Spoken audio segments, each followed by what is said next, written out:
దేవుని పరిశుద్ధమైన నామాన్ని బట్టి ఈ కార్యక్రమం చూస్తున్న మీ అందరికీ నా యొక్క వందనాలండి. మరి మనం దేవుని యొక్క వాక్యాన్ని ధ్యానించుకుందాము. కీర్తనలు 95వ అధ్యాయము 6-7 వచనాలను మనం చదువుకుందాము. ఆయన మన దేవుడు, మనము ఆయన పాలించు ప్రజలము, ఆయన మేపు గొర్రెలము. రండి నమస్కారం చేసి సాగిల పడుదము, మనల్ని సృజించిన యెహోవా సన్నిధిని మోకరించెదము. నేడు మీరు ఆయన మాట అంగీకరించిన ఎడల ఎంత మేలు. హల్లెలూయా.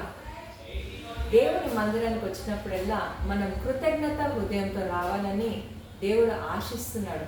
ఎందుకంటే గొర్రెలమైన మనల్ని ఆయన పోషిస్తున్నాడు, ఆయన సంరక్షిస్తున్నాడు, ఆయన కాపాడుతున్నాడు. కాబట్టి మనము కూడా కృతజ్ఞత హృదయంతో ఆయన్ని స్తుతించాలి, ఆయనను కీర్తించాలి, ఆయనను ఘనపరచాలి అనే భారము బాధ్యత మనకందరికీ వహించి ఉన్నది. హల్లెలూయా. పరలోకమందును భూమి మీదను ప్రతి వాటి మీద ఆయనకు అధికారం అప్పగించబడి ఉన్నది. ఆయన మన దేవుడు, ఆయన మన విమోచకుడు, ఆయన మన ఆరాధనకు అర్హుడు. హల్లెలూయా. ఒక చిన్న ప్రార్థన చేసుకొని మనం ముగించుకుందామండి.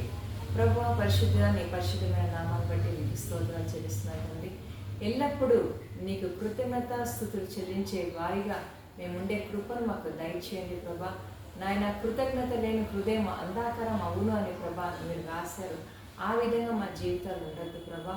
నాయన, మిమ్మల్ని స్తుతించాలి, మిమ్మల్ని కనపరచాలి.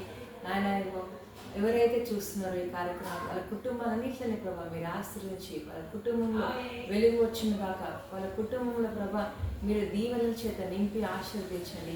ఎవరికైతే ఏ అవసరతలు ఉన్నాయో ప్రభా వాళ్ళ ప్రతి అవసరతలని మహిమగా తీరుస్తారని మేము ఆశపడుచున్నాను.